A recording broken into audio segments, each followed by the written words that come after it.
Pemirsa, ada yang istimewa dalam lawatan Presiden Prabowo ke Yordania. Dalam perjalanannya, Presiden Prabowo dikawal langsung oleh pesawat F-16 di langit Yordania.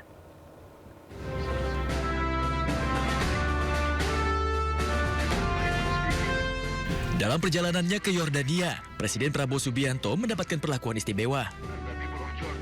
Tiba di langit Yordania, pesawat orang nomor 1 di Indonesia ini mendapatkan pengawalan khusus oleh pesawat F-16. Dari sisi kanan dan kiri pesawat kepresidenan, F-16 Yordania terbang dalam formasi presisi, mengantar pesawat presiden hingga mendekati pendaratan di Bandar Udara Militer Marka Aman.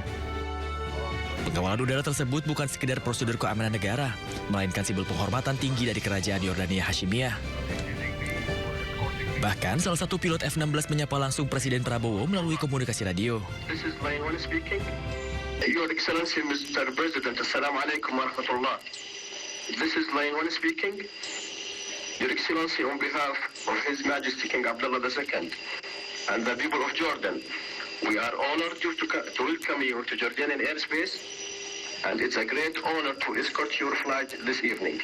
Wishing you a pleasant stay and a safe landing. Ramadan Mubarak, sir. Presiden Prabowo pun secara langsung membalas komunikasi tersebut, menyampaikan apresiasi dan rasa terima kasih atas kehormatan yang diberikan.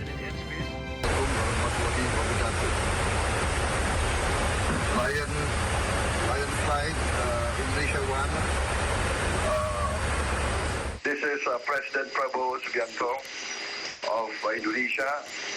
I would like to thank you and your flight for receiving me, for escorting me, and please pass on to your commanding officer and His Majesty how pleased I am to be back here in Amman in Jordan.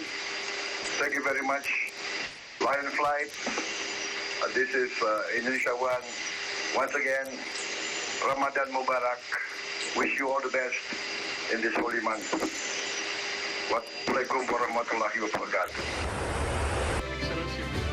Ini menjadi kunjungan kedua Presiden Prabowo ke Yordania usai kunjungan pertamanya pada 13 April 2025 lalu. Tim Liputan, iNews melaporkan. Tiba di Yordania, Presiden Prabowo disambut upacara kehormatan oleh kerajaan. Berbagai isu strategis juga dibahas kedua negara dalam pertemuan ini.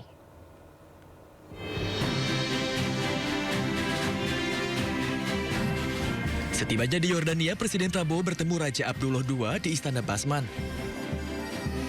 Ketibaan Presiden di istana disambut oleh tiupan trompet dan pasukan jajar kehormatan yang berdiri rapi untuk memberikan salam penghormatan. Kedatangan Presiden Prabowo disambut langsung oleh Raja Abdullah II bersama putra mahkota kerajaan Yordania Hashimiyah, Al-Husain bin Abdullah II. Momen kebersamaan tersebut kemudian diabadikan dalam sesi foto bersama di salah satu sudut utama Istana Basman. Presiden Prabowo pun menerima upacara penyambutan resmi yang diawali dengan memperdengarkan lagu kedua negara dan dilanjutkan dengan inspeksi pasukan kehormatan. Usai upacara penyambutan, kedua kepala negara kemudian menuju ruang kerja istana untuk melakukan pertemuan tete-a-tete yang diikuti dengan pertemuan lanjutan dengan delegasi kedua negara. Keduanya membahas berbagai isu strategis mulai dari penguatan kerjasama kedua negara hingga kolaborasi di bidang kemanusiaan, termasuk terkait stabilitas dan perdamaian kawasan. Kunjungan Presiden Prabowo ini juga sekaligus menandai 75 tahun hubungan diplomatik Indonesia-Yordania. Bagi Indonesia, kerajaan Yordania juga merupakan mitra penting sekaligus hub logistik Indonesia di kawasan Timur Tengah. Tim Liputan, iNews melaporkan. Pemirsa, insiden mobil yang diamuk warga karena nekat melawan arah di Jalan Gunung Sahari Raya, Jakarta Pusat bermula dari kejar-kejaran antara polisi dengan pengemudi. Pengemudi berkendara ugal-ugalan dan berupaya kabur saat akan diberhentikan oleh petugas.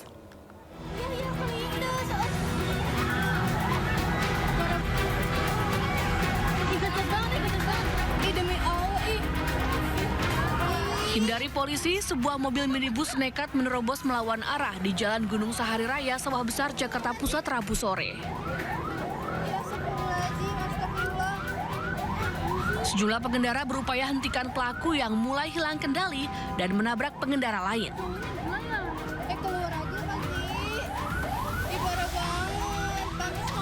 Namun pelaku tak mau berhenti, sehingga pengendara mengejar dan merusak mobil pelaku. Mobil yang dikemudikan oleh seorang pria dengan satu penumpang wanita itu melaju dari arah Ancol menuju ke Senen pada Rabu sore. Namun karena terjebak macet, mobil justru nekat mengambil ruas jalan sebaliknya dengan melawan arah. Terjebak kemacetan dari arah berlawanan, mobil pun berhenti dan pengemudi diamankan.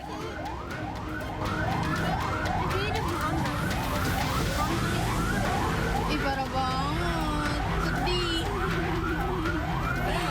Hancur motornya.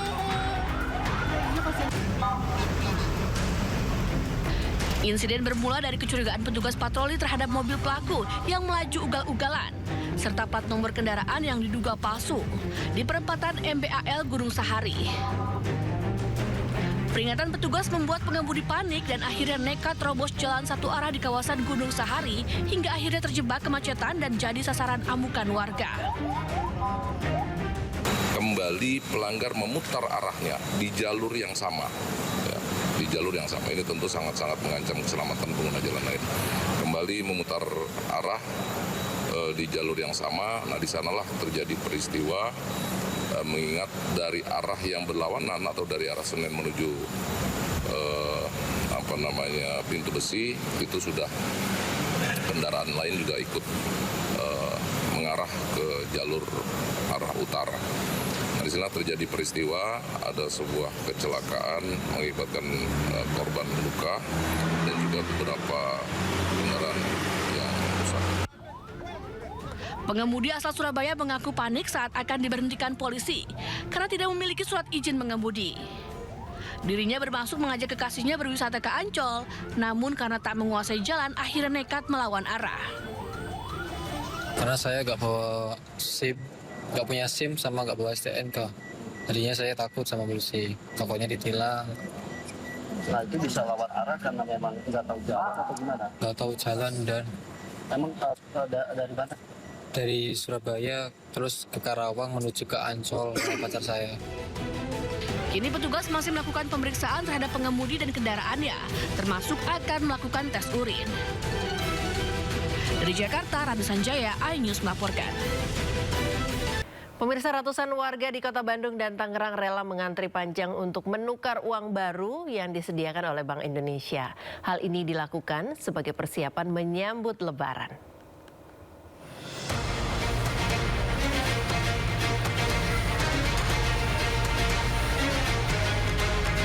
Ratusan warga mengantre menukarkan uang baru di Gor Saparua, Kota Bandung, Jawa Barat. Syarat utamanya, warga harus terlebih dahulu mendaftar secara online lewat aplikasi penukaran uang baru di situs Bank Indonesia. Jumlah penukaran uang baru setiap warga dibatasi, yaitu maksimal Rp5.300.000. Itu sesuatu yang menyenangkan, tambah menyenangkan ketika akan menghadapi Lebaran ini. Dan untuk menyenangkan saudara juga, karena uangnya baru jarang juga gitu. Ini akan dibagikan kapan, Bu? Ke siapa aja, Bu? Ini banyaknya dibagiin ke saudara pas ketika hari Lebaran. Sementara itu di Tangerang, Banten, ratusan warga antre untuk menukar uang baru di mobil kas keliling Bank Indonesia yang berada di halaman Masjid Raya Al-Azom. Penukaran uang dibatasi hingga Rp2,8 juta untuk pecahan Rp20.000 ke bawah. Sedangkan untuk pecahan Rp50.000 dibatasi hingga Rp5,3 juta. Penukaran uang baru lewat mobil kas keliling milik Bank Indonesia ini dilakukan secara serentak di seluruh Indonesia. Tim Liputan iNews melaporkan. Nah, kalau tadi di Tangerang dan Bandung, sekarang kita lihat bagaimana penukaran uang di Masjid Istiqlal Jakarta. Sudah ada rekan Naura Syafika di sana. Selamat pagi, Naura. Apakah antrean penukaran uang sudah mulai terlihat?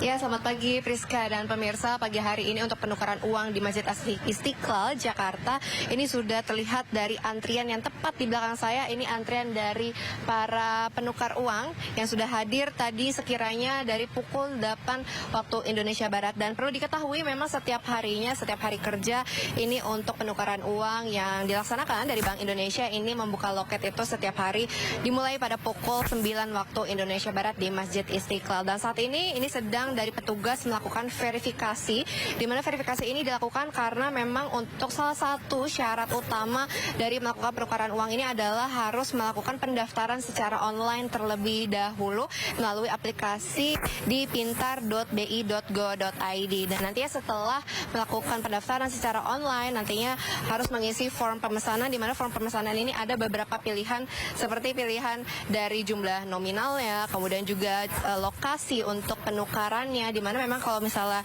dari website tersebut ini memiliki beberapa pilihan option seperti untuk lokasi penukaran, yaitu salah satunya Masjid Istiqlal, kemudian ada di Masjid Atin dan juga di masjid-masjid lainnya. Namun ternyata tidak hanya di masjid saja untuk melakukan penukaran uang baru ini, ternyata ada di 18 bank lainnya yang bekerja sama dengan Bank Indonesia, sehingga tidak harus di masjid. Dan nantinya setelah melakukan verifikasi ini, nantinya para peserta atau pendaftar ini nantinya akan kembali duduk di kursi ini yang sudah disediakan, dan nantinya saat loket sudah dibuka, para pendaftar ini akan dipanggil kembali sesuai nomor urutannya untuk mengambil uang yang tepat berada di mobil keliling atau kas keliling, dan nanti bisa langsung menerima uang baru yang sesuai dengan nominal yang sudah mereka lakukan pendaftaran.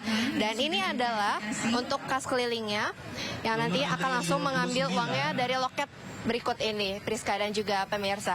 Dan nanti setelah menerima untuk uang tersebut, nanti ya dari pendaftar atau dari masyarakat ini bisa langsung pulang tanpa harus melakukan verifikasi kembali. Namun memang harus lebih diperhatikan lagi untuk jam operasional, kemudian juga lokasinya lebih diperhatikan, dan juga yang menjadi salah satu perhatian untuk masyarakat adalah memang setiap harinya ini ada kuota yang terbatas untuk para masyarakat bisa melakukan penukaran uang begitu.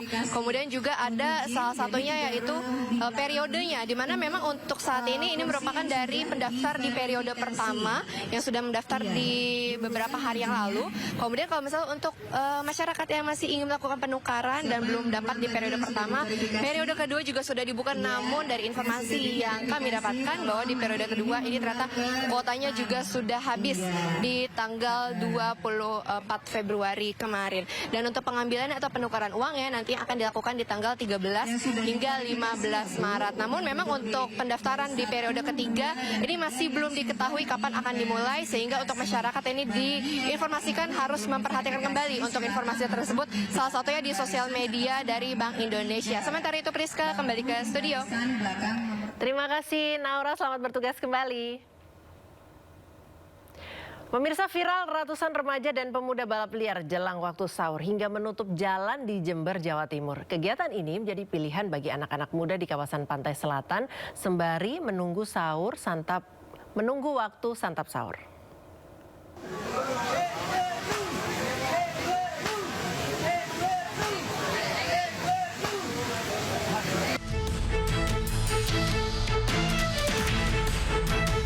Inilah video viral memperlihatkan ratusan anak muda melakukan balap lari di Jalan Raya Desa Puger Wetan, Kecamatan Puger, Jember, menjelang waktu sahur. Dua remaja yang tak mengenakan baju adu cepat dengan jarak hanya 100 meter. Sementara lainnya memberi semangat dan sorak-sorai. Setelah viral, balap lari jelang sahur para remaja ini mendapat tanggapan dari MUI Jember. Menurut MUI, sebaiknya kegiatan jelang sahur diisi dengan ibadah. Menyalurkan hobi tidak dilarang, namun jika sebagian masyarakat terganggu, hal itu berarti kurang baik. Terlebih jika kegiatan tersebut mengandung unsur judi.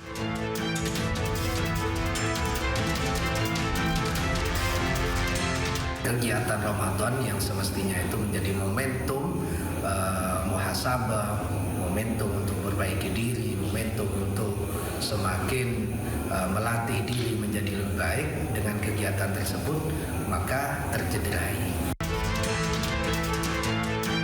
MUI menambahkan Pemkab Jember seharusnya mewadahi dengan memberi tempat khusus yang tidak mengganggu warga untuk salurkan hobi, utamanya untuk anak-anak muda, agar tidak berujung dengan kegiatan negatif.